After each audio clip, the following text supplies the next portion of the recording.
Welcome back for our final game of the day here at Honda Scouting Grounds 2020. Infernal versus Ocean has, as I think expected, Crumbs gone the distance. I'm very curious to see which kind of style comes out on top and what these players can showcase in their very final game of the event. We've had two pretty different games, I would say, even though they started off somewhat similarly. We've definitely had a lot of twists and turns as we've moved through the mid and the late game. But we're back on the same sides, Crumbs. We're going to have probably very similar looking bands, and we'll see what the teams bring to the party for the final game of this year's Scouting Grounds. Yeah, this is Team Ocean choosing red side. So last time it was an Azir last pick, so maybe we get to see something else this time, maybe a little bit more value as a counter pick coming out of them. But I think that the two games have been, at least in the early game, in the favor of Infernal. Ocean's game plan in the first one seemed a lot more concise around objectives. I think the added element of the Shen was maybe too much to handle for the second game, but no matter. I think that Team Infernal has lost games before in this 2020 Honda Scouting Grounds, but they've also won all their matches, so it's not a big deal for them to have lost one here. And with the way that the early games have gone, I'm starting to favor Infernal. Yep, certainly off the back of their top jungle performances and with how well Shady's been playing this tournament, but also this series. It does feel like things are stacked against Ocean, which makes sense. Again, Infernal did go undefeated this event. We are going to go back to Lilia, which makes sense. Tomi has looked excellent on this champion. It's very powerful. I approve. Jax, though, is the final ban here for Ocean, so changing up things a little bit, not wanting to give Tony top that one once again. And Jin picked up nice and early here alongside the Graves that we expected from NXI. It's a cool combo, Jin and another ranged champion. Normally you see Nidalee and Jin as a really deadly duo, but here, whether it's smoke screen into deadly flourish, that is such an annoying combination because you don't even see it. You just get smoked and suddenly you're also rooted on top of it. It can be very, very devastating against someone that doesn't have mobility, but it is going to be the Camille again for Tony top. Another Omni Stone Gaming here out of Tony, and I just want to say, you don't need to ban Jax on red side. You can play a lot of champions against it. I think if you really want to have the easiest time, the least skill-intensive matchup, just pick Malphite. And if you don't get out of the laning phase, just stand on top of a carry and press E. You're fine. There are ways around it. All right. Yeah. Galio going to be the ban here as Yumbi picks up Twisted Fate for his final game of this event. See what else we have in store in this phase of bans. Renekton going to get taken out, so Tony's going to have his Camille insulated a little bit here. Not that he's particularly worried about any matchup, because you wouldn't blind pick Camille if you cared about getting counterpicked. Silas also banned away. Nice little Twisted Fate counter. A lot of the mobility options for mid lane being cut off now by Yumbi, so I like that they're protecting that pick. But again, I think, as cool as it is to watch these drafts unfold and see how refined these teams have gotten throughout the course of this event. At the end of the day, there is a draft that's happening after this game.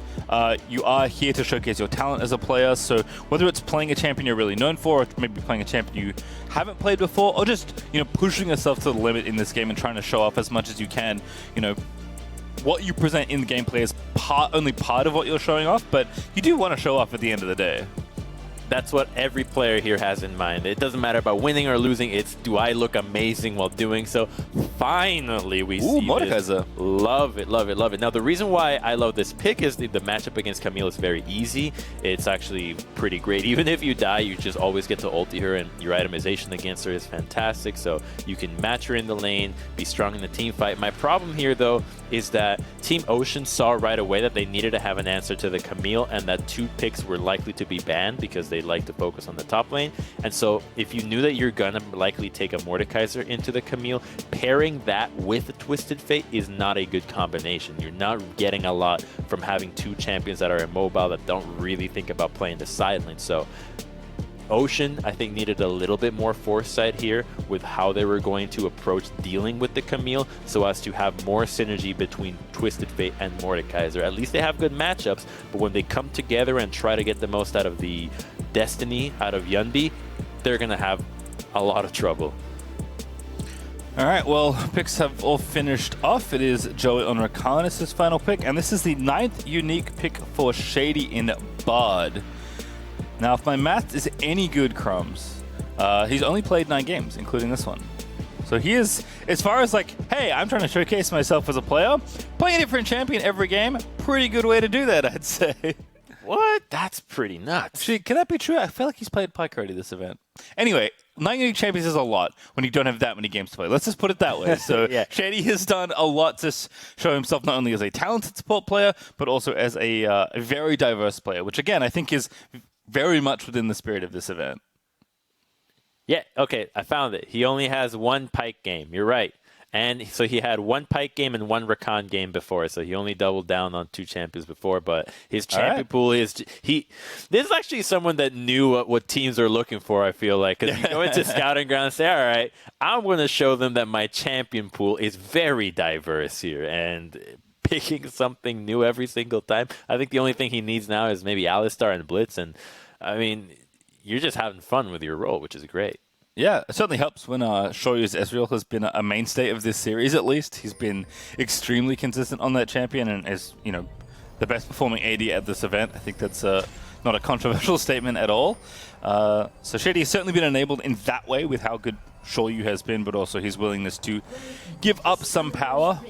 As unfortunately, Crumbs, I have to report to everyone at home that it's not going to be more Omni Gaming. It is instead going to be Gracefully Undying Camille, which makes sense, but I really enjoyed that first game with Omnistone Camille, and I'm sad that was the only one we got to cast. If everything was Omnistone, it'd actually be really exciting to see how the dynamic of the runes keeps changing the skirmishes, because it can end up being a huge difference maker, like we saw with things like Conqueror randomly proccing, or an Aftershock, or maybe you got to stack your Dark Harvest procs in the lane, but we've already gone past that. Camille with Grasp is the better Camille for sustain, and she will definitely need it here against Mordekaiser. At level 6 is when it gets really deadly for her, because, okay, you ult him, he ults you and kills you, so Tony has to be very cautious about when he uses his tools to engage against Mordekaiser, because that is when Morde can turn and kill you. Nice adjustment here as well for Ocean. They're actually just stacking their red buff, potentially looking for an invade, but no invade this time for Infernal. It's actually going to be starting on his own Krugs this time for Tomio, which feels like a rarity in this series.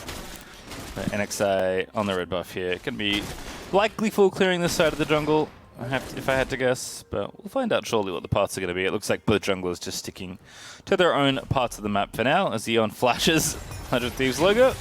And no slow there for Shady. With the support missing, that was a good opportunity for some poke, but does miss the follow-up skill shot. Joey missed out on some CS there, some experience from stacking in that top lane red side to defend his grave, so that might actually prove to be an advantage that Infernal gets in the laning with the minions, and that could just end up dictating so much. Here comes... Oh, level 2 Jhin. Making problems here for Shady in the bottom side of the map. Ignite is committed though.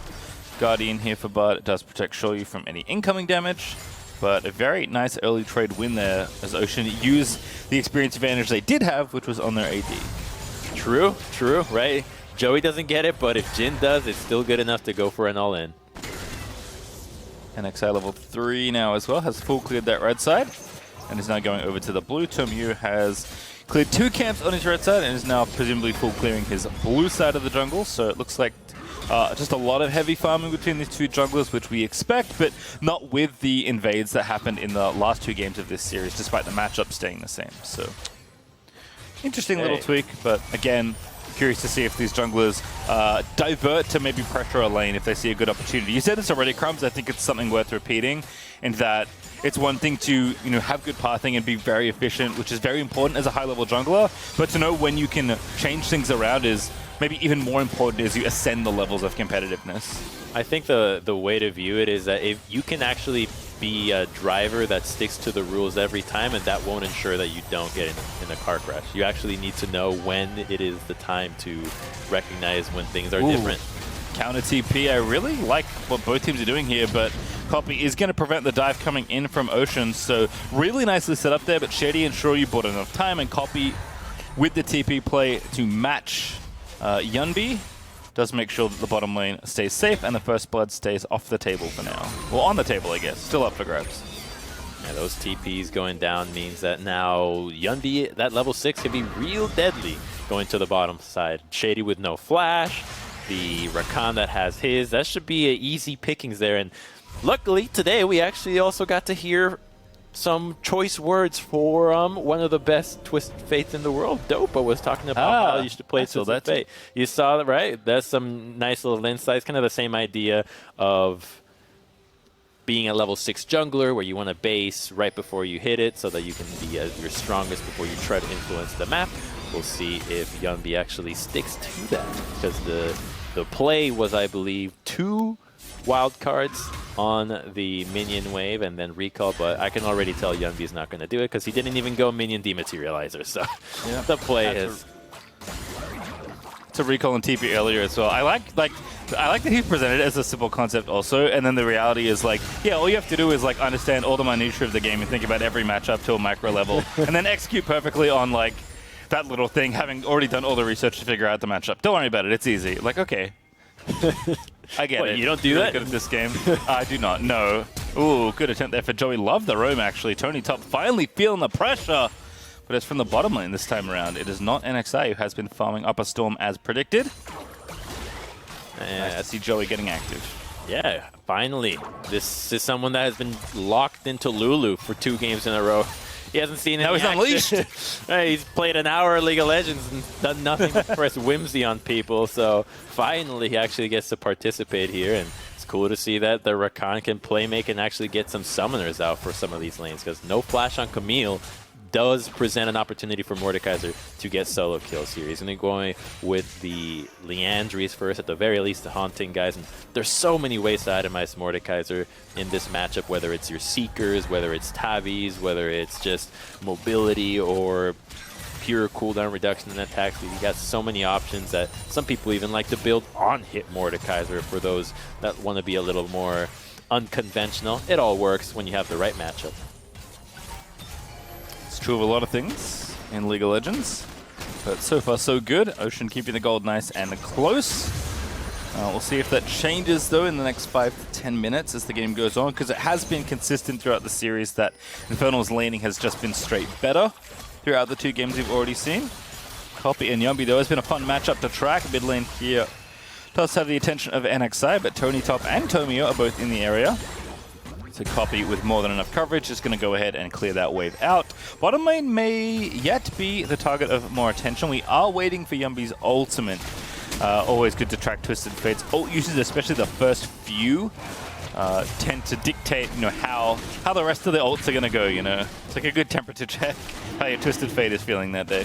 It's a big deal getting that first one off the map, because one ultimate then gets one of the laners ahead, and getting one of those laners ahead means that they get better minion control for their matchup, and then that better minion control can set up more waves for the Twisted Fate to snowball and port to. So it's a big deal for Yunbi to get that off, and there are a lot of plays that you can do. Like, top lane is available with Mordekaiser. It's just that it does depend on Tony to be a little bit further extended, because the range of the round can be so large that if you don't actually do any damage to the Camille or don't force a hookshot before it, she can always just wait out the Mordekaiser ultimate and then dash out of Twisted Fate when he inevitably shows up behind her. And now though, Rodov actually taking a lead here. So far, though there is like about 10 to 12 CS waiting in the wings, so depending on how many of these Tony can get, drops 1. He's going to get this cannon pretty comfortably. Joey's here again, though. I like this maneuver a lot. Stacking the wave and dive the top laner. It's a classic Joey with the knock-up. There's the E, and Tony Top is going to get himself out of there, but the Death Realm is ready to go if he wants it. Joey tanking what he can. Rodov trying to make the kill happen, but Tony Top not quite able to turn it back around. It's NXI with the first blood. Okay, I mean, bit bold there to go for that move there, because the Camille had the ultimate and was going to be able to buy time. They trade 1 for 1, but at least they can go for a little bit more here. Both top laners have TP. That might prove to be a big deal if they want to recontest this blue buff. We're going to see how the play happens again, because NXI isn't at the plate just yet. And, I mean, you're not going to burst down the Camille. Once Mordekaiser uses the initial combo, she is going to get the shield of magic damage. And I don't know how Mordekaiser thought he was going to be able to get out of that one, because as long as she TPs, she doesn't really miss out on a whole lot. Yep, trade actually not bad at the end of the day there for Tony Top, so he'll take the gold that he's given and return to the top lane with teleport intact. Rodov, same story though, as Copy taken a little low here. It looks like Joey paid a visit to mid lane alongside Yunbi. Copy has lost some of his health as a result, and Joey continuing to stay active here. I think maybe jealous of Shady's Pyke in Game 2 and how mobile he was able to be. I mean, Bard is, you know, traditionally the roaming support, right? That's kind of built into his kit and his identity. But roaming to his own lane right now to try and pick up this Jhin in a 1v3, and that's easy. Sure, you're going to pick up the kill. Yeah, that almost looked too easy. It's so easy, you wonder, like, why don't you just keep doing that the whole time? Because the Jhin with only flash is pretty vulnerable, even against a Bard. He's got the ultimate. It's going to be so hard for him to get away from that. And I want to see more of Joey. This is the Joey that I feel like has just been missing this whole time. It almost feels like we looked at the first 2 games as a 4v5 because of how unimpactful the Lulu was compared to what we can get out of these supports that can roam and make plays on their own. Well, I did just see Copy yeet all his mana and cooldowns into Yumbi, but he was TPing anyway. So just wanting to push the lane and chunk down the TF, who's still stuck on Ignite. Does have Spellbook, of course. I believe his base summoner spells are Flash and Teleport. That's usually the standard for the Spellbook champions, but obviously right now, Yumbi doesn't have that. And Rod of Ages is going to be built, perhaps for the final time in North America, Crumbs. As we have a bit of due to, I know, too soon. I've known Rod of Ages for 10 years. You telling me I have to forget about Rod of Ages now? It's scaled, so it's fully scaled, Crumbs. 10 years, 10 stacks, we've done it. It's done now. We can't scale the real life Rod of Ages anymore. Had to say goodbye. Caster domains everywhere are in shambles. All the old videos, all the old information, gotta all throw it out. Learn the new one. 10 years from now, no one will know what Rod of Ages is except us, Crumbs. Alright, Yumbi still going to give the item a nice little farewell. Also, it's really good, and we're of course on patch 10.2.2. If that wasn't obvious from all the item icons you can currently see in the bottom of your screen. Very even still in this game here, just past 11 minutes. But the first dragon, as is traditional this series, has gone over to Ocean. They are looking maybe to set up for the second one in 45 seconds. And, I was going to say, I think either team can get their mascot Drake, but the first dragon was an Infernal, so that's not true. It'll either be Ocean or Mountain as our Rift of the evening. Looks like it's going to benefit Ocean there. The mascot Drake has proven to be a big buff for all the teams that have gotten it in this on the scouting grounds thus far. Right on the port! That guy's got Yumbi gonna have to get out of this one. Absolutely cannot. And I think Tomio went the wrong way, but asleep at the wheel is Yumbi, and he is dead. Oh, goodness, Joey. He's just zipping in there. Gets the knock-up with the ulti active. Shady gonna die, because Joey with the Ignite on is gonna get the kill despite the ulti committed there for Rodov. So that's one way to get a dragon, as Ocean are gonna move over to the Cloud Drake. Woo. I just got flashbacks from the first time I saw Joey. If you remember when he was playing on Clutch Gaming Academy, it was Rakan, and he was making the same kind of hyphy Rakan engage plays every single time. I mean, this guy was just thinking about how to engage, didn't even think that there was terrain that could get in his way. It was all about just finding the opponents, CCing them for his team, and that was a really cool one there because he wanted to make sure that Rodov actually got some value for that teleport. The last thing you want to see is your teammate TPing and not getting much out of it, like this Twisted Fate. Oh, Tony top here onto Yumbi. Tomio is here. This is the story of the series in so many ways. Yumbi gonna get killed. Flash Q there for Tomio as Lilia picks one up. Wow, that really sucks for the Twisted Fate.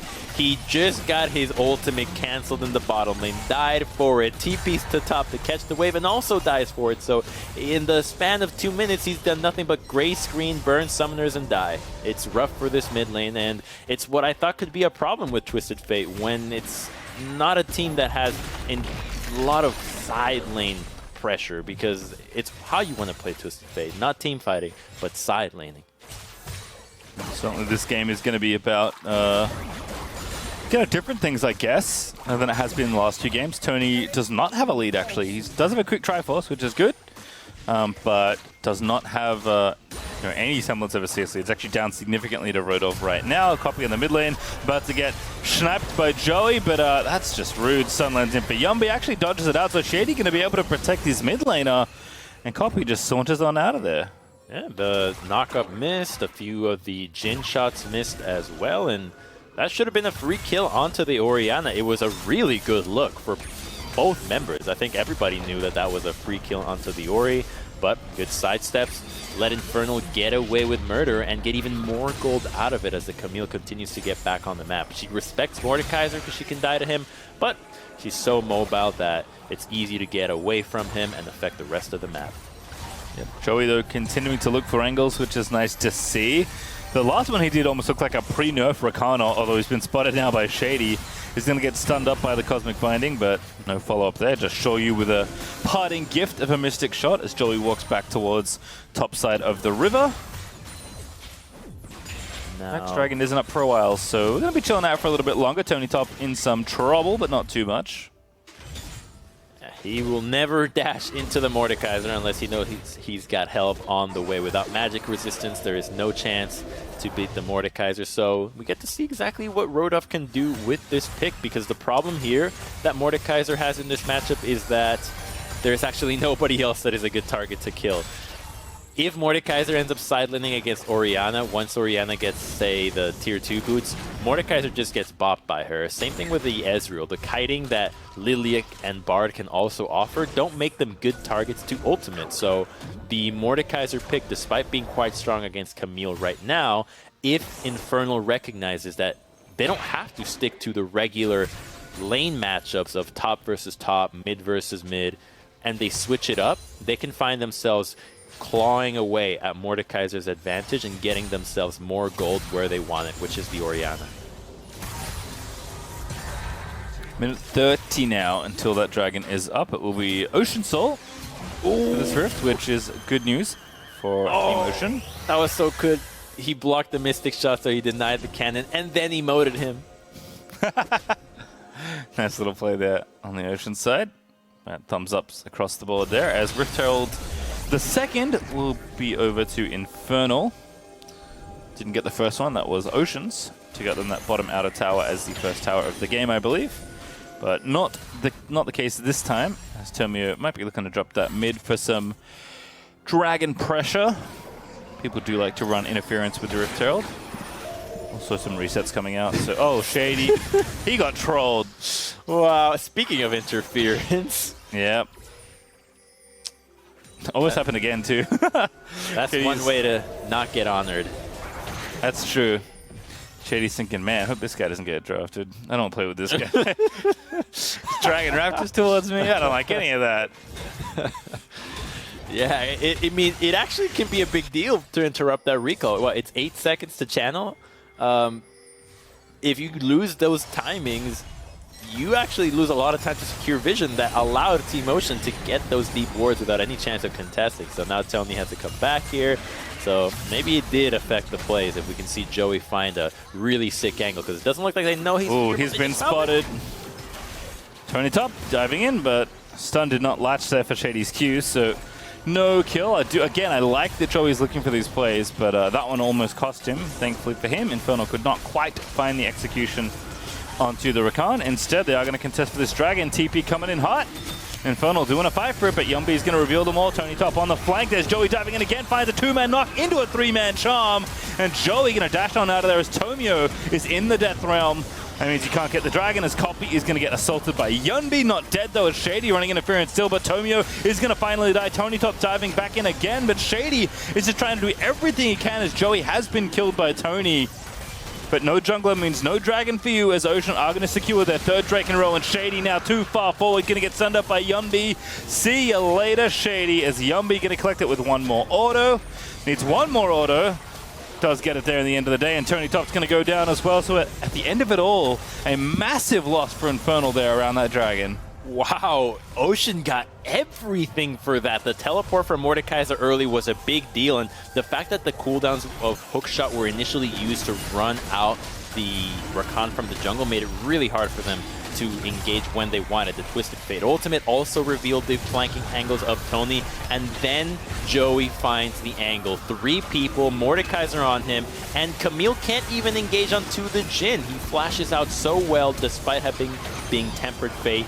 And that's all Joey. That's just Joey finding the angle with the rest of the team ready to follow up. Nobody knew that Rakan was there. It's exactly what you want out of the support. And I'm just baffled at this point that you put this guy 2 games on the Lulu when he can do so much on an engaged pick like Rakan. I mean, I'd even maybe say the same thing about Rodov's Mordekaiser here. So much more effective in this matchup. I mean, we talked about how there's not really that many good ult targets in a sideline situation, but in a team fight, especially an objective fight. I mean, Tomio is just so trapped there. Like, gets ulted by Rodov, can't try and steal the dragon, can't do damage to anyone other than the Mordekaiser that's just going to dance in the death realm with him until he pops out. And he even popped his stopwatch to then leave the death realm and die in the 1v4 he ended up in. Like, just so hard for Lilia to do anything. Even when you give her like a little playpen to run around in, Crumbs, Lilia needs all the space, not a little space. And just a really effective follow-up overall from Ocean onto Joey's follow-up that he has looked so effective on in this game on the Rakan. He is a really greedy centaur, and he's all the green lands he could possibly want. Fully pasture-raised Lilias. And with 3 dragons on the side of Ocean and a stronger team fighting composition right now, or at least what we can see is a stronger engage at the very least from Joey, they are really on their way to just seal this one, Pastry. I think this might be the only defeat for Infernal if they lose this match, and coming into finals kind of gives us an idea of how the players maybe respond to pressure, because the previous games obviously didn't have that much pressure around them, but these, for the big, for all the marbles, the big games, the ones that say that you're the first place team in Scouting Grounds, it seems like the team is not playing as aggressive and as explosive as they had been in the previous matches. Yeah, I mean, the CS leads, you can see in top lane, which was not there in the last 2 games, especially in game 1. Jungle's up. Mid's up on Infernal side, which is good for copy, but bottom is even. Like, there's no Pike granting extra gold this time over to Ocean. And, I mean, this game does feel a lot like game 1, except we don't have Tony being like 40 CS ahead and 2,000 gold up. Like, it's like the same... I feel like the same elements, but without the same advantage that Infernal had. And now they're just in danger of getting completely snowballed on by this Ocean Soul, which is certainly cheering the squad on this time, Crumbs. We may be onto something with the mascot Drakes at Scouting Grounds. Yeah, much like game 1 game 2, but without their advantage. I love how you put that, because, yeah, they've been giving up all the dragons, been playing a little bit to the side lanes, but they're not with a gold lead. This isn't a 7,000 gold lead suddenly. They're actually quite behind here. You do have the Trinity and the Muramana on Ezreal, so I think Shoryu could be the saving grace right now. Orianna is quietly farming, and when she has her death cap, she'll also be a really big menace, but I think that you can really forget about the Camille and Lilia as being the game-deciding champions for Infernal here. It's going to be Orianna and Ezreal because they kite so much better, and there's so much range and utility to remove you from the fight on the side of Ocean. Yeah, apart from the current lead that Ocean have, I think there's maybe some implied lead with comp, but maybe not that much. This game is still relatively close, even with the presented gold lead. You know, only 1,000 gold ahead now for Ocean. It is worrying that they have this many shots at the Ocean Soul, and Infernal are going to struggle to stop that many dragons in a row. But they almost won that first game, despite not having the soul. So there are certainly ways back in here for Infernal, but they are going to have to make it happen. So they're going to put the jungler to sleep. That's a good ulti there from Bard. Can they follow up? Here's Tomio. Once again, throws the E in, is going to force the flash. Wow, okay. Used a lot, but because they got the Grave so low, it should net them this dragon. Let's see what NXI does about it, because Joey and Rodov do not want to give up from this play. It looks like they're still here, and the Graves just healed a little bit from the Raptor camp. Good pick! Good hook shot though, but in the Death Realm is Tony top. They're going to be dueling Rodov, but I think he's going to win here. He's dodging around those skill shots. Scattercrab's going down. Now Tony's in the thick of it all. Has to flash away from Joey. He's going to chase him now, but Tomio leaps onto Rodov, but he's so squishy on the Lilia. And now NXI's back with full health. Copy able to take down Rodov, though, is Tony and Shady working on the rest, but Yumby takes Copy in the trade. And now Tony top running away is Joey. In fact, Yeon's just going to finish him off with a long-range rapid-fire cannon bullet. And Tomio now in a 1v1 versus Yumby that he cannot possibly win. Assure you, the only one left to try and save this situation. Ooh. Great stasis there as Zeon's going to pick up 2. And even Shady still fighting, you know, supportal combat with Joey. That will be a 1-1v1 if it was a 1v1. But the rest of the team is there. That's going to be Ocean Soul for Team Ocean Crumbs. They are doing it in game number 3. Oh my god, I love Joey on an engaged champion. Him and Rodov just saved that play and might have actually gotten the game-winning play for Team Ocean here, securing the soul and now getting even more turrets. We're just going to take another look at this. The control ward is great. They know that Joey can find a good angle. And then I love that Twisted Fate presses ultimate here. Give everybody a little bit more vision, give them the confidence to engage. And yeah, Rodov does miss out on some critical cues here, but it doesn't matter. They're buying enough time for the rest of the team.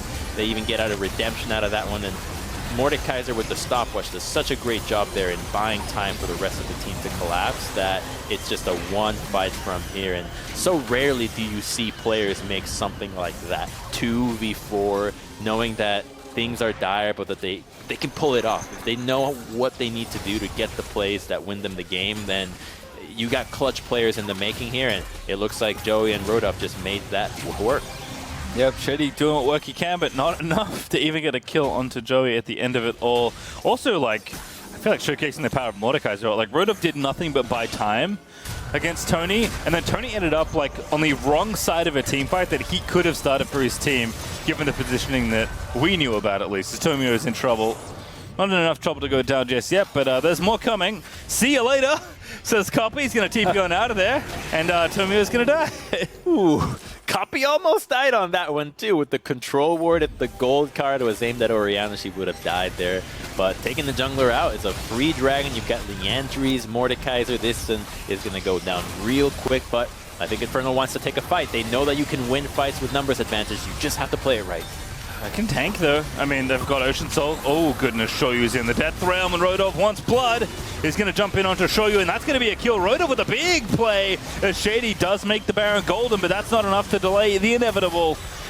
As NXI will smite it down, Shady going to flash away. Does get a latch, though. He's trying to get his way out to safety. Needs a wall to get to. Joey's going to miss. The knock up from just barely the edge of it as Shady, I think he's out. He is indeed with the blast cone for assistance. But the overall win going to Ocean once again as they pick up the objective. Great heads up there by Rodov, knowing that, hey, they're going to try to fight. We have a Mordekaiser ultimate still available. There's something that we can do here. We don't have to ult out the Lilia because she's not alive, but we can take the Ezreal, and the flash after he shifts ensures that you're just going to body him, and that's exactly what you love to see. You've got the summoners, just use them when you know they're going to net you something out of it, and now it feels like Ocean is just way too strong with a Twisted Fate that's breaking the map apart with the Lich Bane. It gets really tricky, but they're going to try one more time. Tony has ultimate, but already used the hook shot. Yeah. Ooh, he's going to find the cutoff onto Yumbi, but Yumbi's just saying, hey, I'll start the fight on you. Now where are you going to go, Tony? As another hook shot is going to be used, but it's just to get away this time. So no exit kills after the siege. Still a minute 45 left on this Baron for Ocean. And the gold lead that's getting rapidly out of control. 6,500 gold ahead for Team Ocean right now. And a Magi Soul Steal for Yumbi. I love it. Yes, this is a great item for Twisted Fate. Might actually be one of the best champions with that Magi's out of all mages. The extra mobility with Lich Bane and RFC just make your gold card threads just unreal. The range and speed at which you come out and hit somebody is really tough to deal with, and there's nobody that has a QSS or a cleanse on the side of Infernal, so they're going to get hurt, and they're going for Run, Tomio. Ooh, that's a very good juke. Great ult there from Shady as well. Tomio going to blast going out to safety. Last bullet just barely finds the wrong target. But still, love to see it.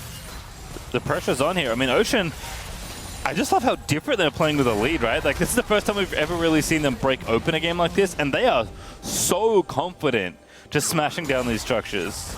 I swear, it's that Joey's on a different champ. It almost felt like the Lulus were just there to build Mikhails and get people out of Lilia sleeps. Now they're being so assertive with what they can engage, whether it's the Twisted Fate, Mordekaiser, or even the Rakan. They've just turned online.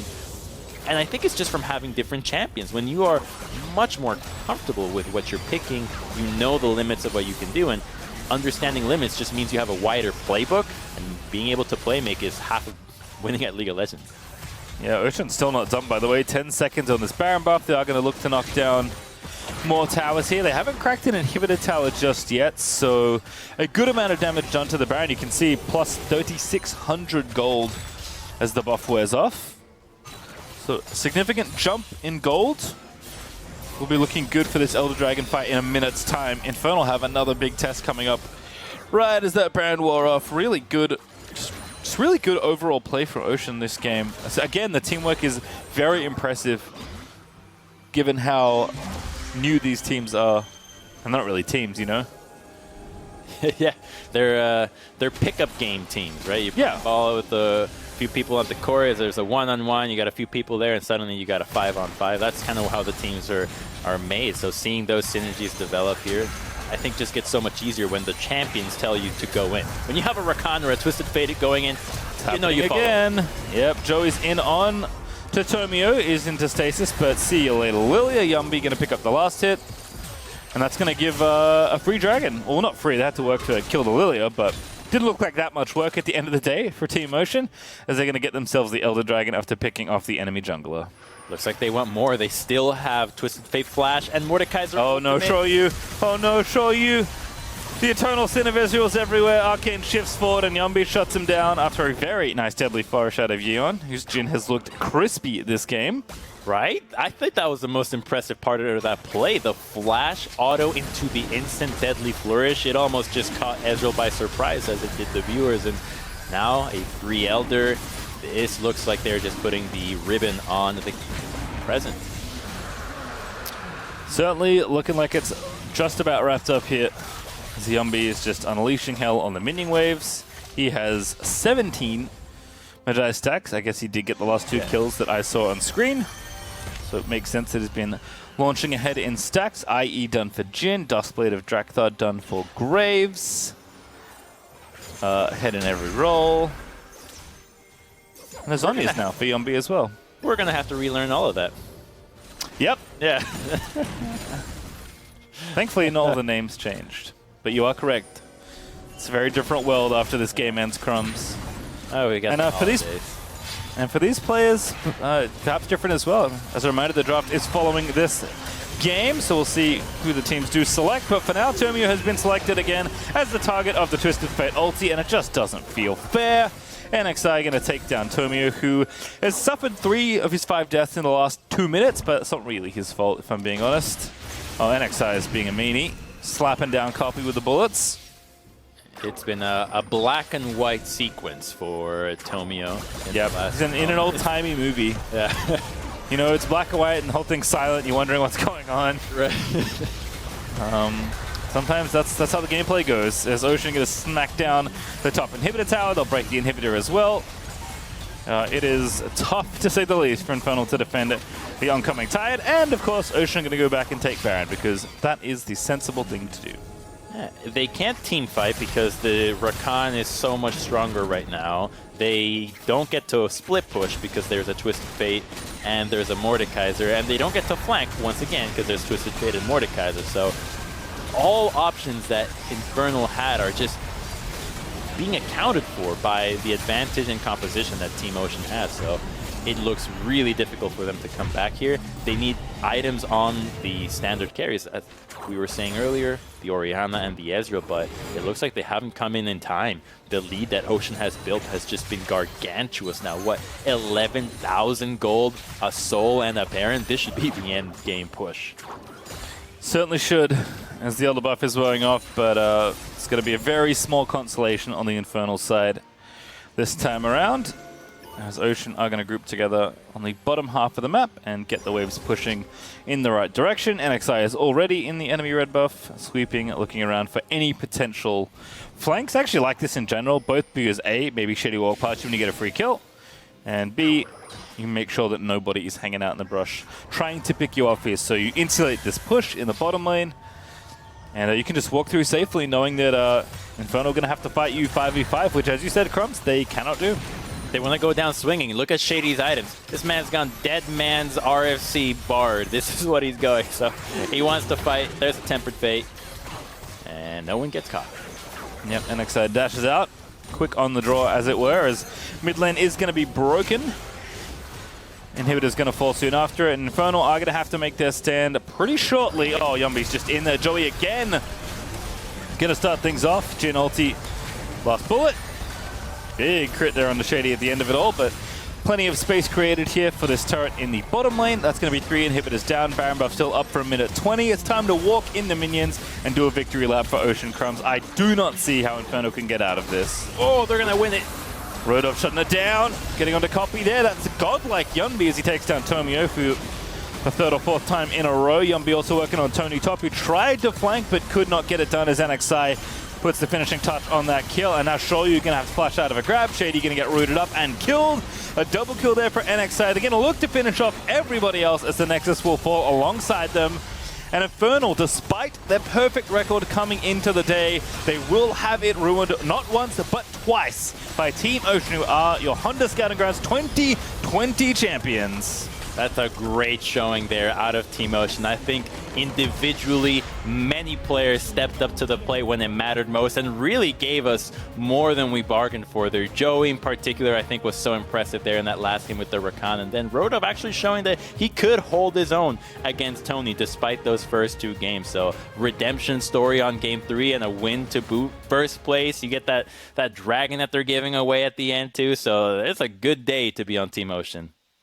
Yeah, I mean, in some ways, we describe this event so often as a showcase of the talents of up-and-coming North American players, and playing the maximum amount of games on the day certainly helps in showcasing those abilities. But I think just looking at the adaptation throughout this series and the different champions all these players played, there is a lot to take away from if you're looking at any of these players and thinking, is this a player that maybe I'm interested in signing from an organization, whether it's amateur, whether it's academy, both of which are receiving pretty heavy structural changes next year, which is really cool to see. But, potentially further on as LCS teams do consider the depth of their roster and trying to find new talent. Because at some point, Bjergsen retires, Crumbs, and we've got to fill that space somehow. So certainly, I know, it's funny, too soon again. Come on. All right, Crumbs, we're going to move things on. Before we go to break, we're going to have the SoFi money move. We'll take a look at the last few moments of this game where Ocean were able to seal the deal versus Infernal. It's Rodov there with a sick play. Catches the Orianna, flash Q with the Rylai slow, and then the rest of the team can flank. They knew that Tony was going for a last stand there, so it's nice that at least Infernal tried to do something there to maybe bring this game back, but it was already too late. Yeah, I think in general, actually, Infernal did a really good job of continuing to look for things, right? They knew that the percentages on these plays were extremely low, but they did at least, keep throwing out Bard ultis, keep looking for flanks with Tony. Like, they kept themselves in this game. They just knew that the position they were put in off of Joey's great engages and the snowball that Ocean had built was just nigh impossible to come back from, but certainly continued to try and find what little outs they had. Yeah, and I just want to, you mentioned Joey's engaged. Now I'm thinking, I want to see this guy play Alistar as well. These 2 champions flanking, finding these different angles. So just seeing what skills players are best at and then giving them the champions that enhance those skills or at least can play with them is what I think the teams were trying to do. And they just started to figure it out at the very end, giving better picks for the players like we just saw with the Mordekaiser and Rakan. Yeah, I mean, even, Yeon alongside Joey, who had some quiet games on Ashe, that gen looking very different from the other champions. So overall, just a good look from both teams. I think showcasing a lot of their skill, which is really nice to see. But stick around as the Analyst Desk will be breaking down the final game of the series in just a few moments.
Welcome back to Honda Scouting Grounds, where Ocean took down front runner Infernal. The first BO3 Infernal lost all week long, and it was a tale of many, many dragons.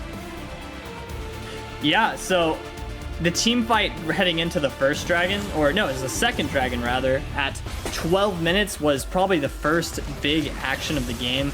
Joey had some smooth moves over here on the Rakan. You can see him speeding by and catching a lot of people. It wasn't a huge team fight. They didn't get a lot of kills, but it did engage the start of stacking the dragons, and that's what won the game, really. Yeah, as soon as they got the Ocean Soul, this game was just over, and there really wasn't much to say about it other than dragons. We're going to be talking a lot about dragons, so someone else tell me about the third dragon. Kangas, talk about the dragon. There really wasn't anything going on other than dragons this entire game. This is where all the action happened, and we actually got a fun little stat for the whole series, because Ocean and NXI as a jungler, something to know about him, he doesn't prioritize top of the map objectives, really heavily focuses those dragon objectives, and that shows throughout the series, averaging rounded up to 69% for dragon control. Nice.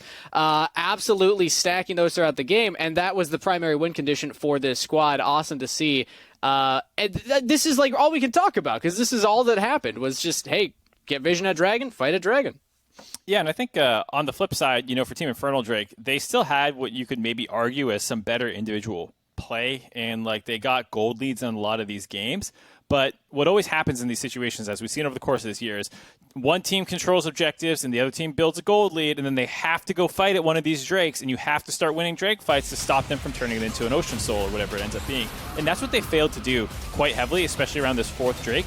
A big mistake by Rodolph blowing his Mordekaiser ult, and now it's a 5v3. They should just charge forward and work your way front to back at this point, but for some reason Tony Tomp goes through the entire team, which kind of baits the Lilia too far in, and now there's this Mordekaiser with the Zanyas, when they probably could have just jumped on the Jhin right away and tried to fight that. It also allowed the rest of the enemy team, or Ocean Drake, to collapse from the backside of the fight, and losing this fight means you lose the soul, and trying to win from that point on was really, really difficult. And so while Infernal often looked like they were kind of winning the game at different parts of this series, the fact that NXI had such a laser focus on stacking dragons as a way to beat this team paid off in the end. And I want to give credit to Joey when he found that great flank in the bush next to Dragon 2. Joey had a lot of really good recon ults this game, and from those team fights, they were able to stack the dragons, which in the end was the game winner for Ocean. So really well played to Joey. I think he was the best player this match. I think Joey's play in that Game 3 was awesome to watch. I loved the Lulu also throughout the series, but I want to draw attention to the other support. What happened to the Shady from Game 2? We saw him on the Pike, getting out of lane, roaming around. Now he plays the Bard for the first time all week. He's played a lot of champions, so really flexing that champ pool, digging deep into there, but it didn't look as convincing, and I feel like sticking to what worked in Game 2 would have been a little better for this team. I wasn't a huge fan of the Bard overall.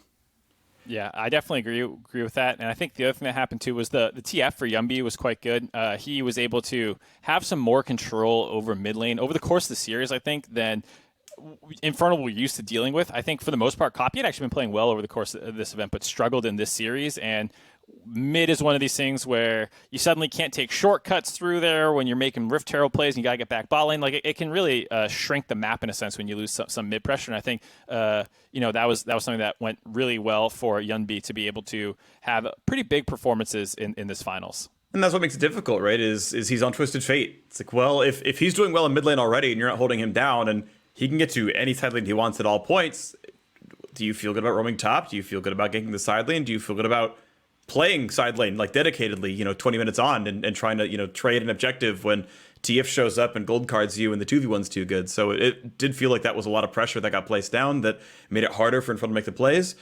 Yes, would have liked to see the roams, right? The same Pike we had in Game 2, would have liked to see something like that at a Shady, dilute that pressure, push TF back into the platform, maybe it gives you the room, but ultimately wasn't to be done. Well done to Ocean Drake for a pretty convincing overall win in Game 3. But after a quick break, we'll be joined by Prussian and Commissioner Greeley to bring you the Honda Scouting Grounds draft. Stick around.